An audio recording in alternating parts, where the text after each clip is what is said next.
नमस्कार, स्वागत है आप सभी का हमारी इस बेहद खास पेशकश में। मैं हूं आपके साथ कविता थपलियाल। आज हम बहुत खास मुद्दे पर बात करने वाले हैं।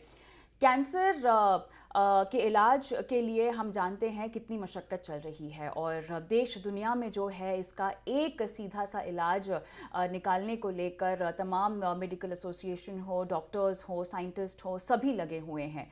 लेकिन इस बीच एक खास रिसर्च रिपोर्ट सामने आई है। रिसर्च रिपोर्ट ये कहती है कि कोविड-19 जो है वो कैंसर के सेल्स को कम करने में सक्षम है।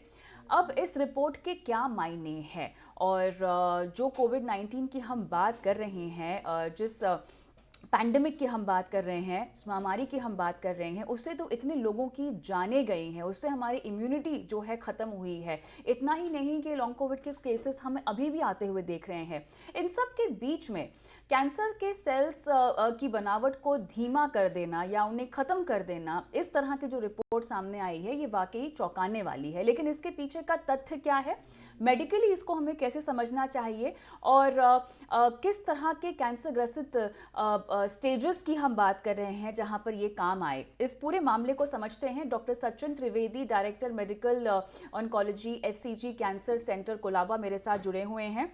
मेरे साथ और भी मेहमान हैं, doctor Sanjeet Shashidharan, director critical care, SL Raheja hospital, Fortis associate. साथ ही doctor Navneet Sood, pulmonologist, Dharamshila Narayan hospital. आप सभी का स्वागत है हमारी इस बेहद खास पेशकश में। और डॉक्टर सचिन, आपके पास आऊँगी सबसे पहले क्योंकि मैं इस रिपोर्ट की बारीकी समझना चाहती हूँ। ये रिपोर्ट जो दावा करती है, क्या ये वाकई सच है? किस तरह से हम कैंसर के सेल्स के ख़त्म हो जाने या उनकी बनावट में कमी आने की बात कर रहे हैं कोविड-19 के वायरस की वजह से? कविता जी, इवेंट का प्रोग्राम के लिए इनवाइट किया और जिस तरह से आपने ये दर्शाया है कि ये किस तरह से चौंकाने वाली जो जानकारियां आपको प्राप्त हुई है, हमें प्राप्त हुई है, तो उसी तरह से हम लोग भी बहुत ही गौर से इस जो रिपोर्ट है इसकी जांच करने की कोशिश कर रहे हैं। हमें जहां तक अभी ये जानकारी मिली है कि एक यूनिवर्सिटी है नॉर्थ वेस्टर्न, उन्होंने एक स्टडी करी है। उन्होंने ये पता लगाया है कि जो कोविड के समय पे जिन लोगों को एक कोविड इन्फेक्शन हुआ था, तो बहुत सारी चीजें जैसे आपने बताया लॉन्ग कोविड की सब प्रॉब्लम हो रहे हैं, बट क्या ये कोविड इन्फेक्शन से कैंसर या उसके उसके इलाज पे या किसी तरह पे कोई असर हुआ है?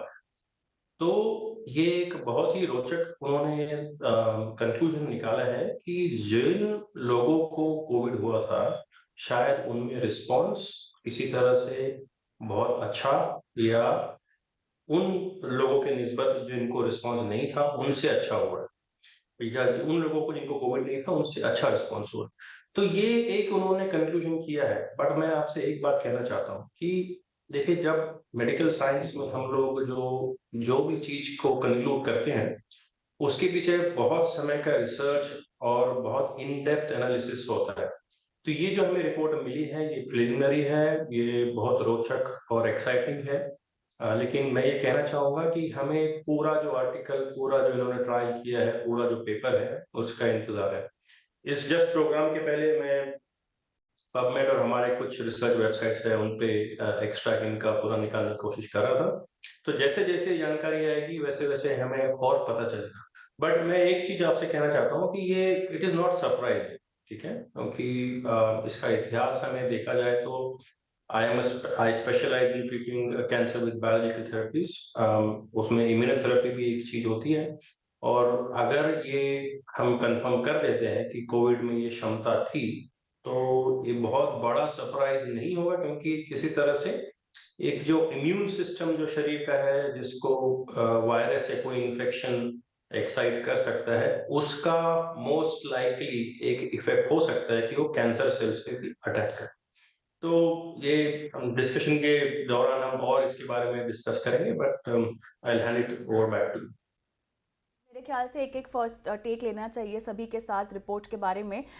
डॉक्टर संचित, आप कितना इत्तेफाक रखते हैं इस रिपोर्ट से, और डॉक्टर सचिन ने जो बातें कही हैं उसमें आप और क्या बातें ऐड कर पाएंगे, क्योंकि अब ये जितनी हमारे लिए खबर है उतनी आपके लिए भी खबर है, ये समझ में आ रहा है हमको। लेकिन देखिए ये कितना सक्सेसफुल होगा, उससे कितनी राहत मिलेगी, ये चर्चा में आगे डिस्कस करेंगे। लेकिन हाँ, कितना इत्तेफाक रखते हैं आप?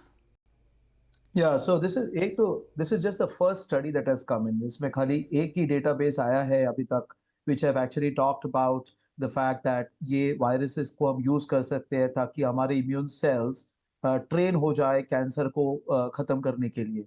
अभी ये जो रिपोर्ट है, दिस इज वन रिपोर्ट। हम लोग नॉर्मली एक रिपोर्ट पे पूरी तरह हम लोग वी डू नॉट विश्वास नहीं करते हैं, नॉर डू वी एक्चुअली, दो it's exciting news, we will still require a number of more studies to come in to characteristically tell us, to confirmly tell us that this is the way we should do it. Remember this, हम लोग viruses बहुत सालों से use करने की कोशिश कर रहे हैं। काफी वायरसेस यूज किया जाती है, उसको बोलते हैं ऑन्कोलाइटिक वायरल थेरेपी, कैंसर के लिए वो यूज किया जाता है। लेकिन इस तरीके से जहां पर हम लोग एक इम्यून सेल को ट्रेन करके उसको कैंसर के खिलाफ काम करने की कोशिश करते हैं, ये पहली दफा हुआ है। And I think it's very exciting, but yes we still have a long way to go, reports still आने हैं, and we need to read the whole paper also.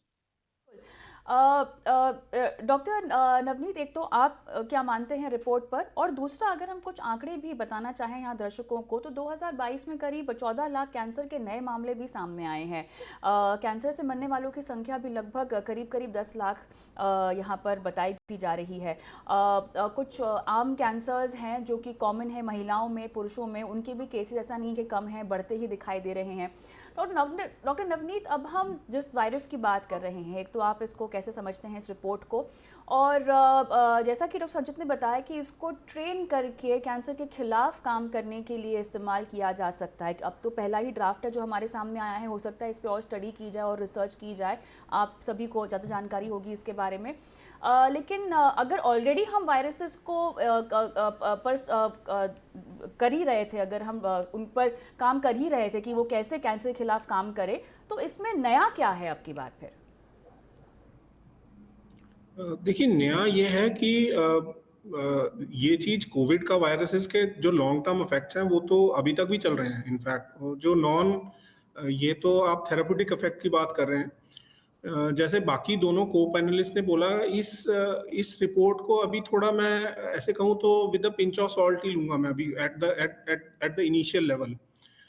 Late it sink in, अभी हम पूरा report देखें कि क्या उन्होंने study किया था।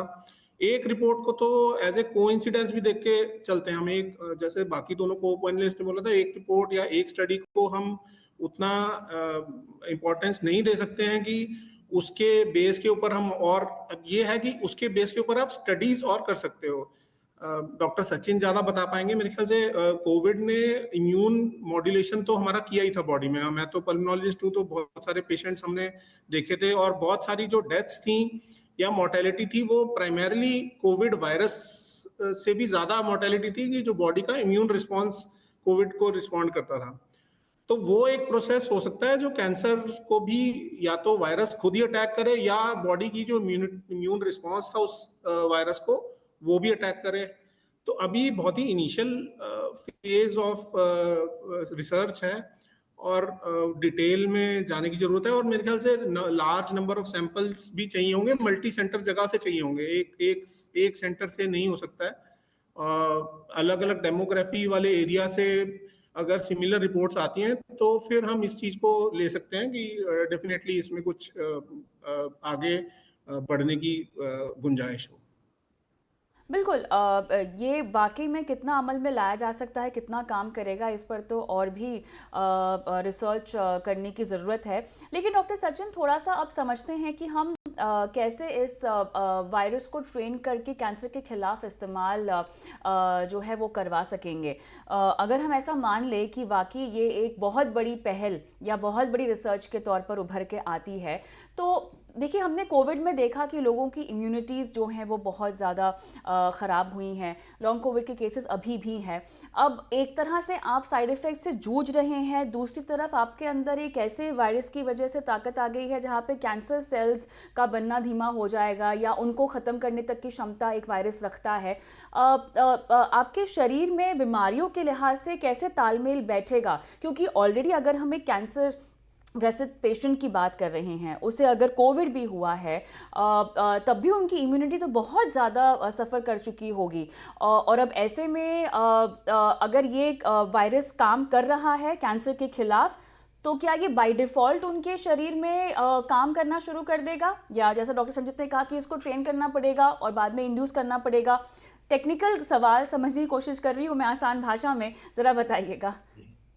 ठीक है कविता जी, देखिए मैं एक बहुत ही नामुमकिन सा प्रयास करने वाला हूँ अभी जी जी। कि कैंसर का और इम्यून सिस्टम, शरीर का इम्यून सिस्टम का क्या रिलेशन है। ठीक है, तो कैंसर के जो सेल्स है ना, वो शरीर के अंदर से खुद ही प्रोड्यूस होते हैं, ये बाहर के सेल नहीं। ठीक है, हमारा शरीर में जो नॉर्मल सेल्स हैं उसमें कुछ म्यूटेशन होते हैं जिसकी वजह से वो सेल कैंसरस हो जाते हैं। और आपको मैं बताता हूँ कि पॉसिबली हम सब के शरीर में कहीं ना कहीं ऐसे खराब सेल बन रहे हैं, लेकिन हमारे शरीर का जो इम्यून सिस्टम है, जो प्रतिरोधक क्षमता है, उसको पता होता है कि यार ये सेल जो है, जो एबनॉर्मल है, इसको एलिमिनेट करना है। तो हम सबके शरीर में एक इनेट एबिलिटी होती है to identify this abnormal cells and kill them. ठीक है, लेकिन कई बार क्या होता है कि कुछ कैंसर सेल्स या कुछ एबनॉर्मल सेल्स में ये प्रॉपर्टी आ जाती है कि वो अपने शरीर के इम्यून सिस्टम से छुप जाते हैं। So what I call it as they mask themselves in plain sight. तो आप ये इमेजिन कीजिए कि कोई सपोज कोई चोर अगर एक बहुत बड़ी भीड़ है जिसमें सब लोग खड़े हैं, अगर बीच में एक नॉर्मल पर्सन दिखने वाला अगर कोई पर्सन चले जाए तो आइडेंटिफाई करना पुलिस को कितना मुश्किल पड़ जाता है। इसी तरह से ये इस तरह का मास्क पहन लेता है कि शरीर की प्रतिरोधक क्षमता को लगता है कि ये तो नॉर्मल सेल है और ये छुप के बढ़ते रहता है, तब वो कैंसर बनता है। अब ये तो हो गया एक आसान भाषा में, शायद आपके दर्शकों को भी समझ में आए कि किस तरह से कैंसर इम्यून सिस्टम को इवेड करता है, जिसको हम इम्यून एस्केप मैकेनिज्म कहते हैं। अब हमारे पास में आज ये शक्ति आ गई है, ये एबिलिटी आ गई है कि हम वो जो कैंसर का मास्क है उसको कुछ दवाइयों से निकाल सकते हैं, उसको हम थेरेप्यूटिक ड्रग से हम लोग ट्रीट कर सकते हैं। ये बहुत ही इफेक्टिव ट्रीटमेंट है। अब यहाँ पे हम जो देख रहे हैं वो हम ये देख रहे हैं कि कोविड के इन्होंने जो डेटा प्रेजेंट किया है उसमें ये प्रेजेंट किया है कि जो जिन पेशेंट्स को कोविड का इन्फेक्शन हुआ था उनमें कैंसर को फाइट करने की एबिलिटी बढ़ गई।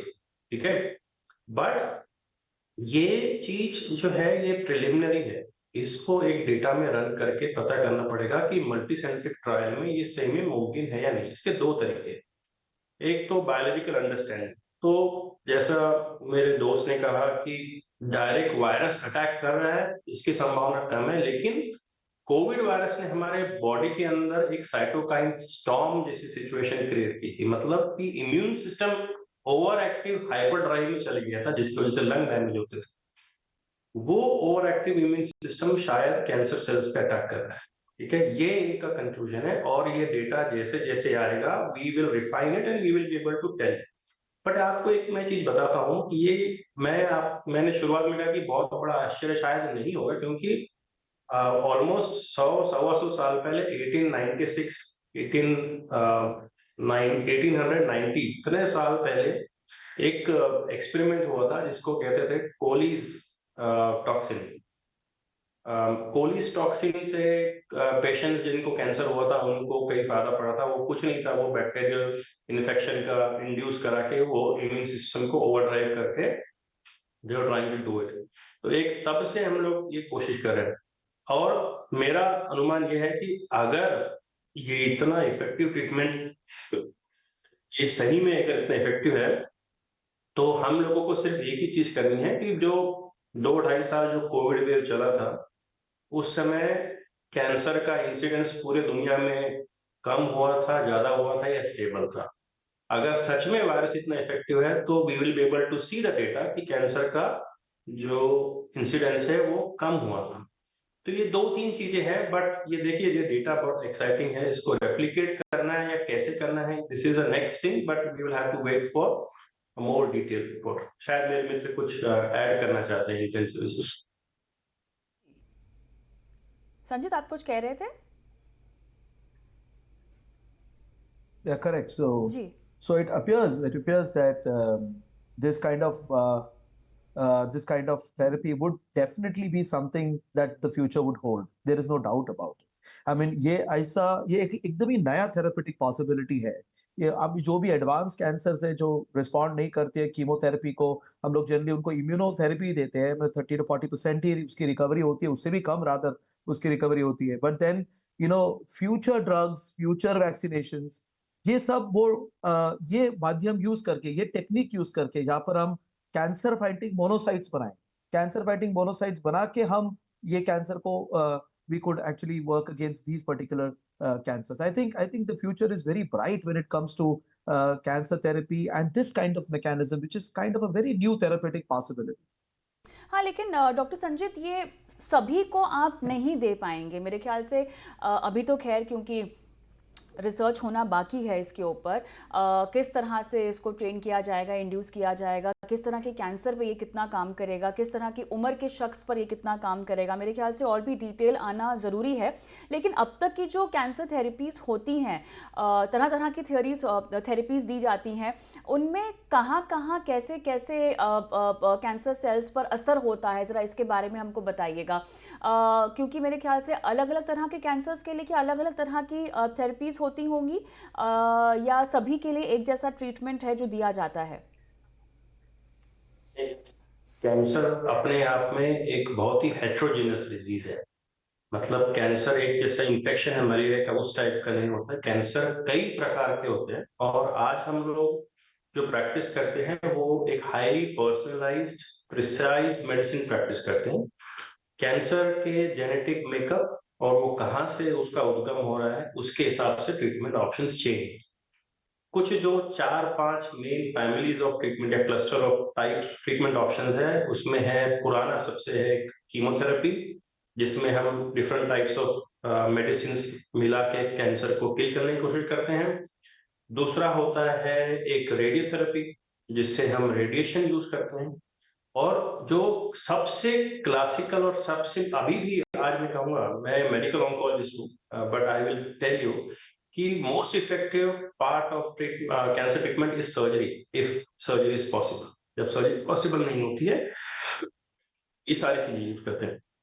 अब जो नया हम लोगों ने लास्ट 15-20 साल से जो हमने नए टाइप के जो ड्रग्स जो डेवलप हुए, they are different class of drug to chemotherapy, जिसे हम बायोलॉजिकल थेरेपी भी कहते हैं। उसमें एंजाइम इनहिबिटर्स है, हार्मोन इनहिबिटर्स है, एंडोक्राइन थेरेपी है, इम्यूनोथेरेपी है, ड्रग एंटीबॉडी कॉन्जुगेट है। और ये जो सारे ट्रीटमेंट ऑप्शंस है, इससे कैंसर ट्रीटमेंट कंप्लीटली रेवोल्यूशनाइज हो गया है। क्योंकि नए ट्रीटमेंट अब जो मैं ऑफर कर सकता हूँ पेशेंट्स को, वो स्पेसिफिकली टारगेट सेल्स जो उनके होते हैं, वो कैंसर को टारगेट करने की कोशिश करते हैं, और उससे साइड इफेक्ट जो होता है ड्रग्स का, वो काफी कम हो गया है। एक समय ऐसा था कि आप कैंसर पेशेंट को देखते ही आपको पता चल जाता है कि यार ये को इस पर्सन को कैंसर का ट्रीटमेंट चल रहा है। लेकिन आज अगर आप ट्रेन में या फ्लाइट में सफर कर रहे हैं, हो सकता है आपके बाजू में कोई पेशेंट है जिसका काफी समय से कैंसर ट्रीटमेंट चल रहा है और आपको पता भी नहीं चले।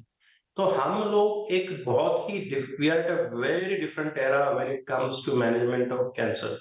तो आज हमारे पास जो ऑप्शंस है, they keep changing every 3 months. So in fact आपको बताऊं कि हमारे पास एक न्यूज़लेटर आता है रोज कि कौन सा नया ड्रग डेवलप हुआ है, कौन सा नया ड्रग डिस्कवर हुआ है, and this will continue. So we are living in a very exciting time, and we have many more options, and that arsenal continues to grow even as we talk. Doctor Navneet, आपको मेरी आवाज़ आ रही है?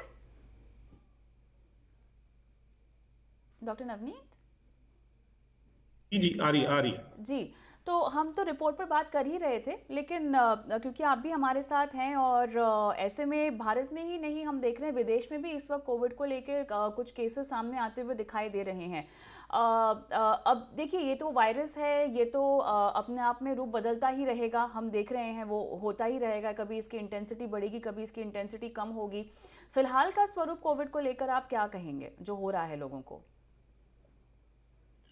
देखिए, अभी बहुत हाई ग्रेड सिविरिटी के तो कोविड अभी नहीं हो रहा, वो होगा भी नहीं अगर म्यूटेशन भी होगी, अनटिल अनलेस ग्रॉस म्यूटेशंस हो, क्योंकि अभी बॉडी में आपके एक लेवल ऑफ इम्यूनिटी आ गया है। वो जिस वक्त पहली बारी स्टॉर्म आया था उस वक्त वो वाज अ न्यू वायरस, तो बॉडी, किसी की बॉडी को आइडिया नहीं था, ना बॉडी के किसी सेल को पता था कि ये टाइप का आएगा, तो वो रिस्पॉन्स जो था वो बहुत एकदम फुल फ्लैश्ड रिस्पॉन्स था।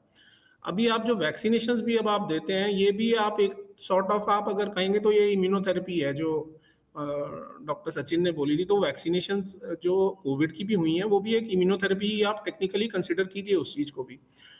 और ये कोई बहुत हैरानी वाली बात नहीं होगी। कोविड तो क्योंकि इंसिडेंटली आपको पता लग गया, तो बहुत और भी बहुत सारे ऑर्गेनिज्म होंगे पाइपलाइन में जो रिसर्च में होंगे, जो एज एन इम्यूनोथेरेपेटिक एजेंट यूज किए जा सकते होंगे, क्योंकि कोविड बहुत सारे लोगों में हुआ है तो उसमें स्टडी करना आसान है। बट अदरवाइज मेरे ख्याल से अभी जो कोविड आ रहा है वो हमारे पास कोई बहुत सीवियर केसेस नहीं आ रहे हैं। बहुत सारे केसेस ऐसे आ रहे हैं जो इंसिडेंटली, मान लो एनेस्थीसिया वालों ने चेकअप करवाया, उसमें कोविड पॉजिटिव आ गया, या माइल्ड फ्लू के सिम्टम्स हैं। अब ये इशू है कि बहुत सारे पेशेंट्स हमारे कोविड के टाइम में जो कैंसर वाले थे उनको कोविड हुआ था, और उनकी मोर्टेलिटी जो काउंट हो गई थी वो कोविड में ही काउंट हो गई थी। वो आइदर वे, मतलब वो कई पेशेंट्स जो थे वो कैंसर वाले ही एक्सपायर होने वाले थे, बट क्योंकि कोविड हो गया तो वो काउंट कोविड में हो गया था।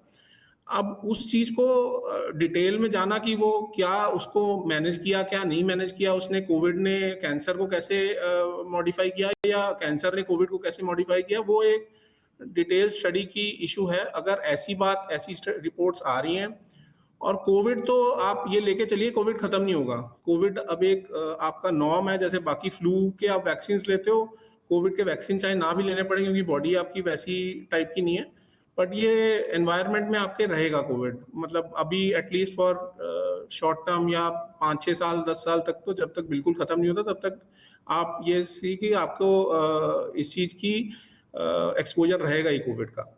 अब वेदर वो कैंसर को कम करता है नहीं, तो ये रिपोर्ट बस हमें ये फायदा दे सकती है कि उन केसेस में जिनमें कैंसर, आप जो हमारा मेडिकल फील्ड में रेट्रोस्पेक्टिव स्टडी जो होती है उससे ज्यादा इंपॉर्टेंट होता है प्रोस्पेक्टिव स्टडीज। तो आप वो कराने की जो जरूरत प्रोस्पेक्टिव होगी स्टडी अब आप, जी। तो ये देखना होगा कि हाँ, कोविड के वक्त कैंसर के केसेस में कितना बदलाव आया है, कितने बड़े हैं, कितने घटे हैं। बहरहाल एक आशा की किरण, या आप सबसे बातचीत करके एक और आशा की किरण जो हमें आती हुई दिखाई दे रही है कैंसर के इलाज को लेकर। बहरहाल चर्चा को समाप्त करने का समय हो गया है। आप तीनों का बहुत बहुत धन्यवाद, समय निकाला और हमारे दर्शकों को इस अहम जानकारी पर समझाइश दी। नमस्कार। मुझे भी इस खास पेशकश में इजाजत दें। नमस्कार।